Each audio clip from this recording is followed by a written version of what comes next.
Salam sejahtera bagi kita semua. Terima kasih. Hari ini PSSI akan melakukan press con bagaimana langkah-langkah PSSI untuk tahun 2025. Di tahun baru udah pasti banyak langkah-langkah ke depan yang sudah kita planning, dan langkah-langkah ini akan kami sampaikan nanti kepada teman-teman. Semuanya akan disampaikan hal-hal yang memang dianggap perlu disampaikan. Untuk itu, supaya kita tak berpanjang-panjang, kita langsung ke Pak Kedung untuk menyampaikan. Terima kasih. Assalamualaikum warahmatullahi wabarakatuh. Salam sejahtera untuk kita semua. Shalom, Om Swastiastu, Nama Budaya, salam kebajikan. Tentu apa yang kita lakukan hari ini tidak lain untuk kebaikan tim nasional. Kalau dilihat PSSI 1,5-2 tahun terakhir mempunyai program yang sangat konsisten. Kita bisa lihat bagaimana keseriusan kita membangun tim nasional putri, juga kejuaraan-kejuaraan untuk U17, U19 kita lakukan semua dengan segala prioritas dan juga target-target yang kita lakukan secara bersama-sama.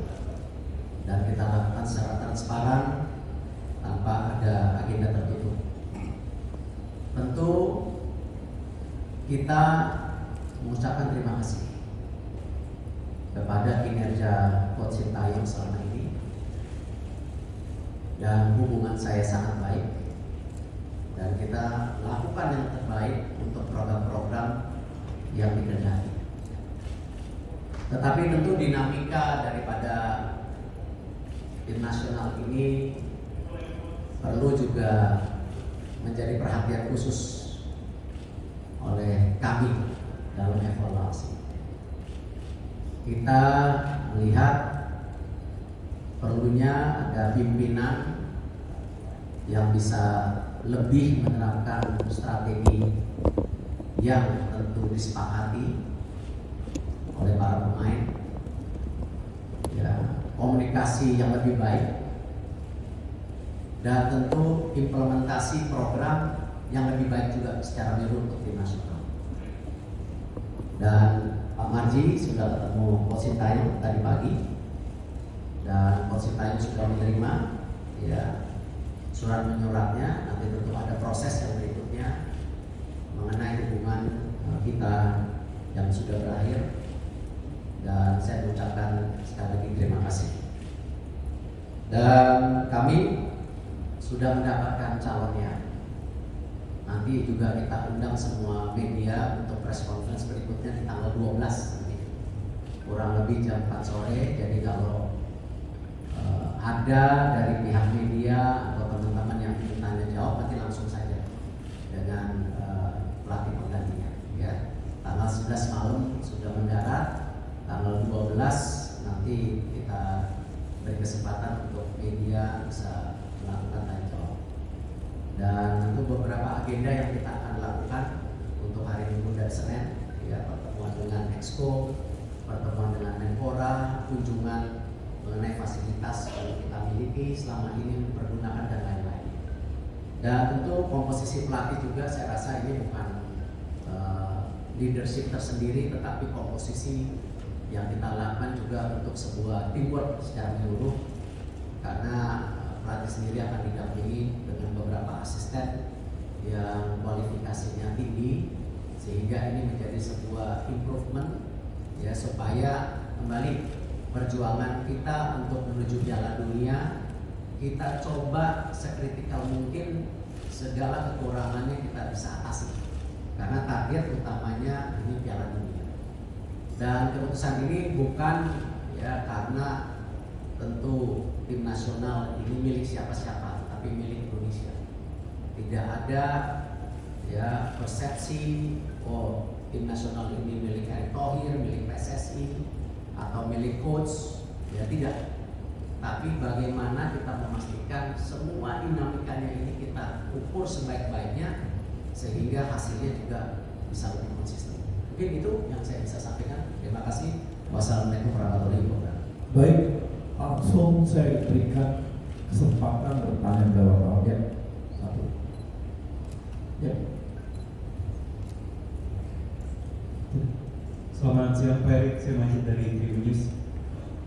Pertama Pak Erik, mungkin dengan adanya pemberitaan beberapa hari lalu, belakangan ini juga publik kita terbelah ya Pak Erik, ada yang pro ada yang kontra. Mungkin dari Pak Erik bisa menjelaskan kembali apa yang menjadi keputusan tadi kan strategi, terus kemudian program ke depan. Apakah ini juga ada terjadi kabar sebelumnya juga tidak mention dengan pemain karena ada kabar misalnya yang tidak suka atau terus kita juga dapat kabar dari media Italia supaya katanya juga yang melatih Sintayong yang bisa dibilang berarti monoton seperti itu. Kemudian yang kedua, Pak Erik, sebelumnya kan Sintayong sudah mendapatkan golden ticket ya, dari pimpinan negara sebelumnya.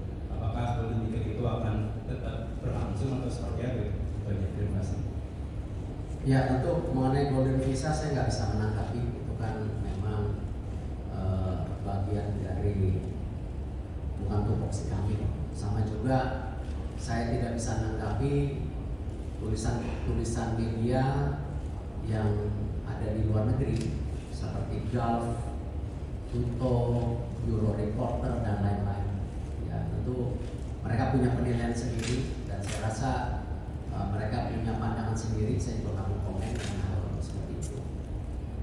Tapi saya mengapresiasi berita-berita seperti yang di New York Times, juga ditulis oleh beberapa media luar negeri yang menyatakan bahwa pembangunan tim nasional Indonesia sudah ke arah yang baik dengan mensinkronisasi semua kepentingan di atas segalanya sehingga program ini transparan.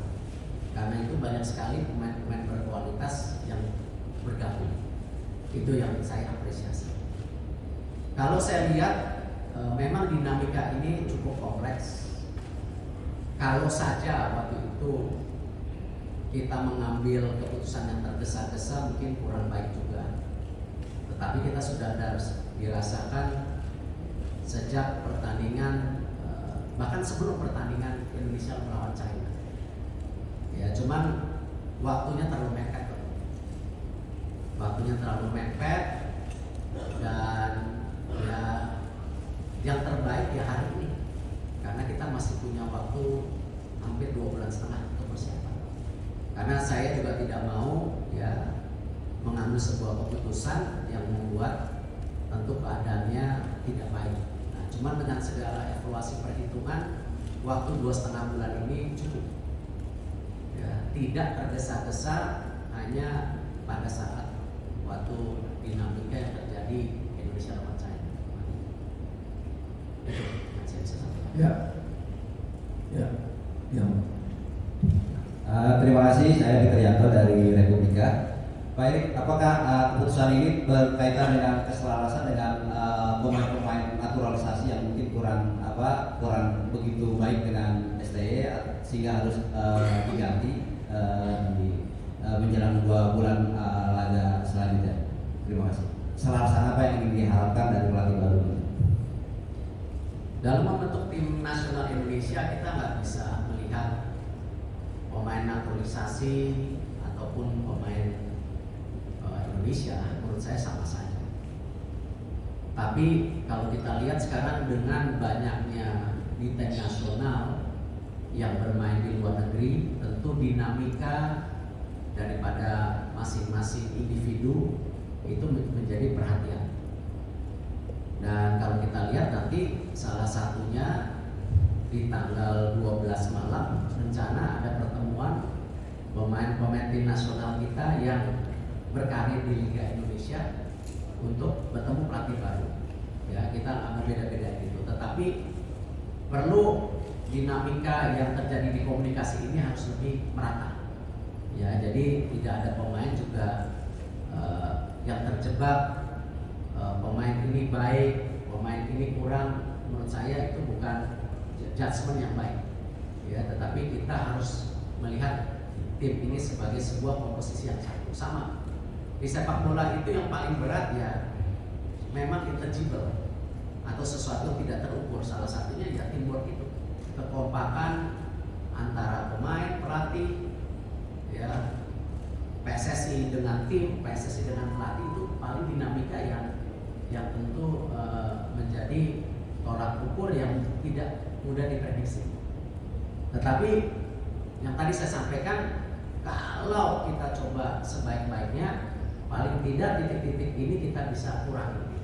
Ya salah satunya komunikasi yang saya sampaikan tadi, ataupun bagaimana tactical issue yang seperti ditulis oleh beberapa media Eropa, tetapi itu tidak menjadi judgement, ya, tetapi itu menjadi bagian evaluasi. Ya.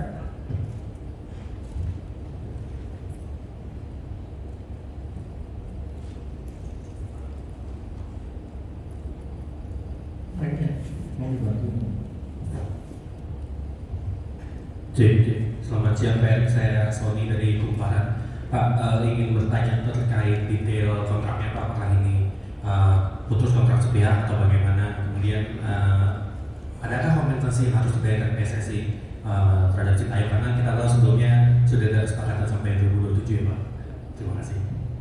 Ya, semua kontrak kita harus hormati, karena kalau kita ingin menjadi federasi yang kredibel, ya kita harus menjaga kesepakatan yang sebelumnya. Sama ketika kita memperbaiki Liga Indonesia, ya salah satunya kita menekankan kepada klub-klub.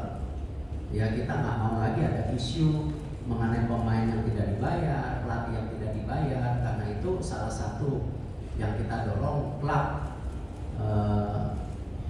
standarisasi klub yang ada di Liga, klub licensing itu kita akan terapkan di tahun depan, bahwa klub-klub yang melakukan pelanggaran itu tidak hanya dikurangin subsidinya tetapi poinnya.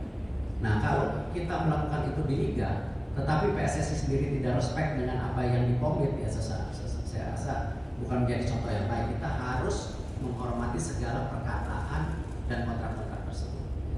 Kita tidak akan, dan Pak Marji, Coach Sintayong tanda tangan surat terimanya. Nah, tentu nanti antara lawyer dan lawyer akan bicara untuk follow up kompensasi yang sesuai dengan nilai kontraknya. Ya. Tapi poinnya kita harus respect dengan apa yang kita sepakati. Ya, tidak boleh kita sebagai bangsa yang tidak menjaga kehormatan kita, apalagi federasi kita sedang dalam posisi tinggi-tingginya sekarang di mata internasional. Jadi kita harus jaga. Ya. Baik, ini. Selamat siang Pak Erik. Tadi sudah dipastikan ya. Saya dari Bola.com. Terlalu semangat. Dalam beberapa hari terakhir setelah isu pemecatan Sintayong kan muncul di beberapa media sosial bahwa ada nama-nama yang muncul. Ada yang menyebut Patrick Kluivert, ada yang menyebut ini itu. Mungkin bisa dipastikan siapa Pak penggantinya Sintayong di tim Indonesia. Kemudian kedua untuk Pak Marji, tadi pagi disebutkan Pak Marji bertemu dengan Coach Shin. Mungkin apa yang disampaikan Pak Marji kepada Coach Shin mungkin, dan apa yang disampaikan Coach Shin kepada Pak Marji bisa diceritakan. Itu aja, terima kasih. Pak Marji, saya Pak Marji. Terima kasih Pak Ketum. Saya perlu sampaikan berkaitan dengan pertemuan saya dengan Coach Shin. Alhamdulillah semuanya berjalan dengan baik, smooth, tidak juga ada persoalan apa-apa. Prinsipnya Coach Shin menerima pemutusan hubungan kerja antara PSSI dengan Coach Sintayong, dan Coach Shin mengucapkan terima kasih atas kepercayaan yang sudah diberikan ke PSSI kepada Coach Shin selama kurang lebih hampir 5 tahun, dan pesannya Coach Shin mudah-mudahan timnas bisa lolos ke Piala Dunia. Itu aja. Untuk pelatih-pelatih yang diinterview memang ada 3 nama waktu itu, dan juga berikut beberapa asisten sebagai opsi untuk pendamping pelatih. Karena kita yakini tidak ada pelatih yang sempurna, pasti masing-masing pelatih punya kekurangan. Nah, memang salah satu kandidat yang saya interview yang namanya disebutkan tadi. Tapi daripada menebak-nebak, kan tadi saya bilang tanggal 11 sampai tanggal 12 nanti ada press conference jam 4, lebih baik media bisa bertanya langsung kepada pelatih yang tentu kita sudah sepakat. Oke, ya pojok. Halo, selamat siang. Saya Dwiki dari BBC Indonesia.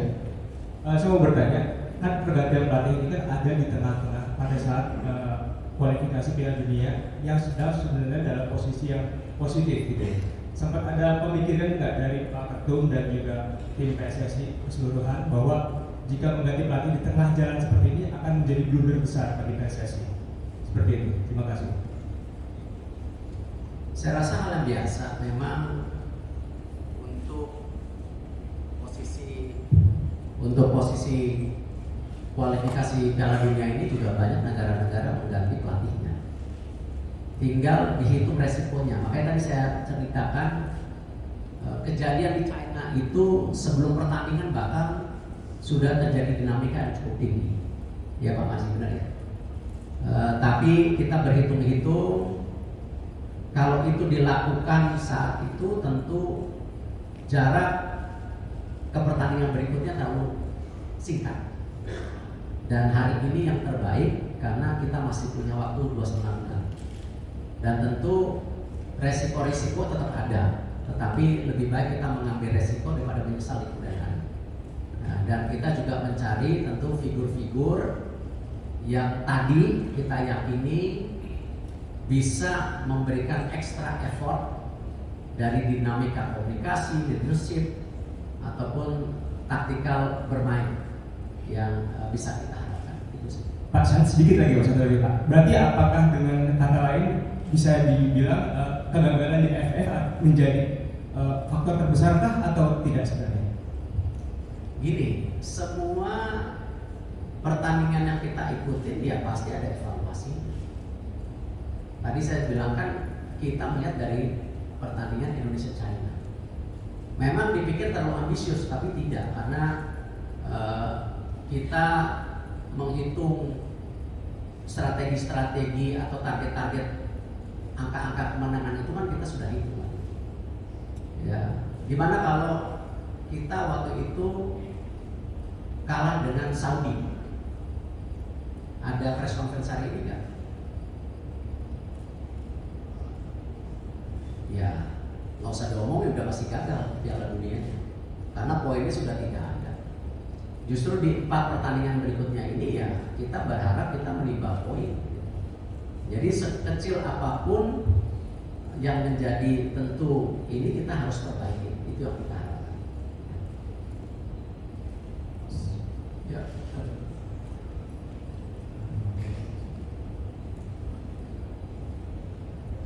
Yang foto.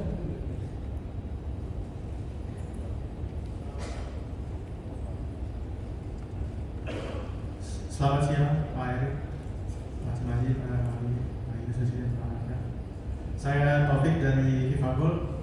Mau bertanya, tadi Pak Erik kan bilang sudah menginterview beberapa kandidat. Mungkin itu waktunya kapan Pak, dan apakah di interview itu ada permintaan atau jaminan untuk meloloskan Indonesia ke Piala Dunia atau akan bisa menerapkan taktik permainan yang menyerang? Dan untuk yang kedua, tadi kondisi tim memburuk sebelum lawan Cina. Apakah kondisinya tidak membaik Pak sebelum menang lawan Arab? Terima kasih. Ya, kemarin saya mendapat izin dari Bapak Presiden, walaupun dimana kan saya menteri ya, jadi kalau traveling ke luar negeri saya izin, saya mendapat kesempatan 5 hari kemarin ke sebuah negara di Eropa untuk buka warung istilahnya, ya, interview dan lain-lain. Dari tanggal 25 sampai 30 kesempatan itu yang saya lakukan karena memang dalam menginterview pelatih itu tidak bisa dilakukan melalui video conference karena tidak dapat chemistry-nya. Harus duduk one on one dan bahkan sebenarnya yang saya tawarkan juga sengaja itu tanggal 25, yaitu hari Natal sebenarnya. Bukan saya tidak menghormati hari besar, cuman itu bagian kita juga mengetes keseriusan dan komitmen. Dan saya mendarat jam 10 pagi, jam 10 udah buka warung di sini. Ya dari 3 pelatih ada 1 yang datang. Nah itu yang saya lihat, oh ini poinnya lebih. Itu karena walaupun habis interview dia pulang lagi ke negaranya. Ya karena hari Natal kita harus hormati. Dan saya juga tidak mau memakan waktu, biasanya interview 2 jam, 2 jam setengah cukup saya rasa. Kalau saya bicara detail mengenai dinamika, ya saya rasa itu bukan hal yang perlu saya ceritakan detail. Takutnya nanti tadi hubungannya baik-baik. Ya saya respect Coach Sintayong, hubungannya baik. Dan sepertinya tadi dilaporkan juga menerima dengan baik. Dinamika itu ada, tapi saya nggak mau bicara detail. Malah nanti menjadi dispute seakan-akan habis manis Pak dibuang. Ya, saya nggak mau dalam itu karena apapun yang sudah dilakukan semua baik. Ya, dan saya berprinsip tidak mungkin tim nasional kita sampai sini mau yang putri, yang muda-muda, yang U17, U19, U23 tanpa program ya yang PSSI punya. Tapi PSSI menyadari tanpa pelatih yang baik tidak mungkin punya tim nasional yang baik. Tetapi tanpa kualitas pemain, ya mau programnya baik, pelatihnya baik, ya nggak jadi apa-apa. Karena pemain menjadi sebuah kualitas yang penting.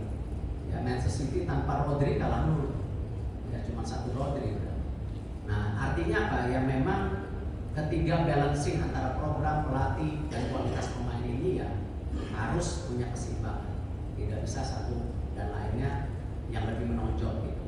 Ya jadi ini menjadi sebuah kesatuan. Yang satu ya. Enggak. Jeremy.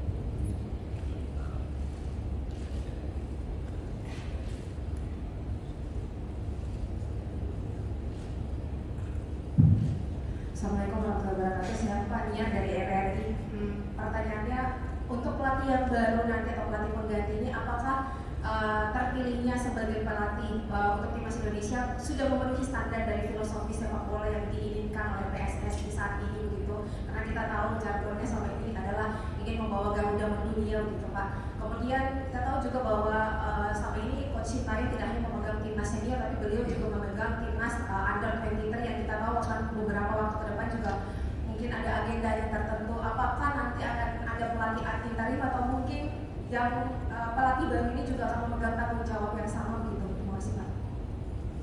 Coach Indra, Coach Nova juga ditargetkan Garuda mendunia. Kenapa? Setelah lolos AFC kita targetkan mereka untuk bisa qualified di kejuaraan dunia U17 U20. Nah nanti memang untuk tim pelatih itu di dalamnya ada komponen pelatih U23. Ya, jadi nanti kalau diumumkan nanti biar di tanggal 12 itu ada pelatih kepala, ada beberapa asisten dan ada 1 asisten untuk U23. Ya, tetapi mempunyai program yang sama U23 dan senior. Nah, memang kuncinya ketika kita ingin punya filosofi sepak bola seperti Jepang ataupun beberapa negara lain, ya kita perlu waktu. Itulah kenapa diperlukan technical director nanti.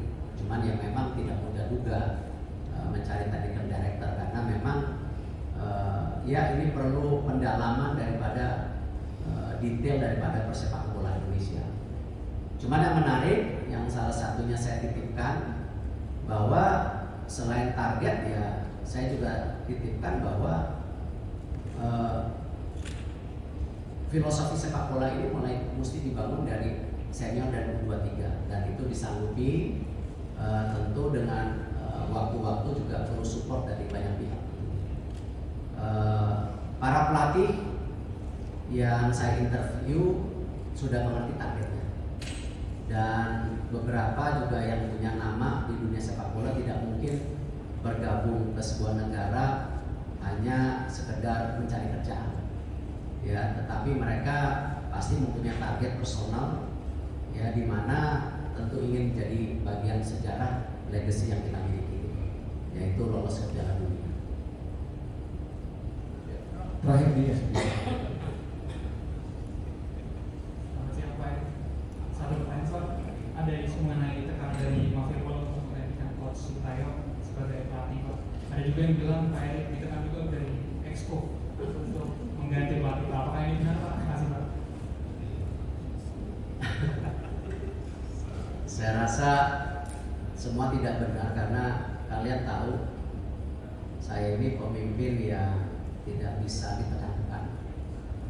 Bagaimana PSSI bersama Liga melakukan perbaikan match fixing, itu tekanannya jauh lebih berat. Ya. Tetapi kalau kita lihat Liga 1 sekarang bisa berjalan dengan baik. Saya belum dengar yang alarm bunyi masih di Liga 2. Ya. Tapi apa yang kita perbaiki di Liga 1 itu ya tentu dengan adanya VAR, dengan ada kepemimpinan pelatih yang juga bisa dipercaya, itu kita lakukan. Nah, Liga 2 menyusul tahun depan kita juga akan ada sistem VAR. Jadi saya rasa saya bukan tipe pimpinan yang takut tekan-tekan. Saya percaya apa yang kita jalankan untuk kebaikan semua, kita kerja lillahi ta'ala, ya insya Allah. Ya saya rasa apa yang kita kerjain sekarang juga tentu semuanya dimudahkan kalau Allah Subhanahu wa Ta'ala bisa membantu ini semua. Tapi intinya ya kita harus kerja keras, tidak bisa hanya menerima keadaan dan mengharapkan hasilnya bagus. Saya rasa tidak. Ya kita harus kerja keras, kita berdoa, diberikan kemudahan, itu insya Allah hasilnya baik. Yang belakang ini, yang maju dulu ya. Yes, iya. Hendro Pak dari Berita 1. Pak, terkait oleh ini Pak, kapan rencananya sidang naturalisasi oleh ini Pak? Apakah memungkinkan kalau bisa cepat memungkinkan nanti main di Maret Pak? Kedua Pak, infonya PSSI sudah menghubungi Michael Baker Pak untuk dinaturalisasi ini, benar nggak Pak kabarnya Pak? Itu aja. Terima kasih. Ya, oleh insya Allah proses surat menyuratnya sudah lebih advance dibandingkan Jalur Ridwell. Kita juga sedang mengapproach Jalur Ridwell untuk gabung juga ke tim nasional. Tapi apakah keburu di bulan Maret kita lihat dulu. Tapi kalau Baker kita sudah cek agak sulit karena bukan sesuai dengan regulasi FIFA itu ibu bapak atau kakak neneknya. Kita lagi masih mencari suratnya, tapi belum menemukan surat dia qualified sesuai aturan FIFA. Baker kan? Ya. Maunya sih mau, bagus, tingginya 189, bisa main midfielder juga. Ya. Thank you very much. My name is Reski from Citoday. Our question is, what is the main reason for this change, despite of the rise of our national team level in the FIFA rank? And the second is, and for the next candidate or the next coach, what is the expectation or the main focus of this improvement of the national team? Thank you. Hiring the next coach is the same. As we explained before, we are targeting to qualify for the World Cup. And all the candidates that we interviewed during the 5 days I was in Europe, basically most of them agree this is the target. This is why they agree to join the interviews. They have a sadness to become the legacy on both sides, not only we as the countries, but also them as personals. For changing coach, this is something actually we've been discussed for many months back, but I think the moment is about to be right, because right now we still have 2.5 months on preparation for next games, and we still have formats that we want to get as much as point that we can get. The dynamics of the communication is one of the issues that we put in, but also we feel we need a coach that also can help on the technicals. This is something that all the federations have to have. Oke. Baik Tuhan, habis ya? Cukup ya? Baik. Terima kasih teman-teman atas perhatiannya dan terima kasih kepada Pak Ketum, Pak Waktu, Pak Mardi, Pak Sekjen. Terima kasih semua kawan.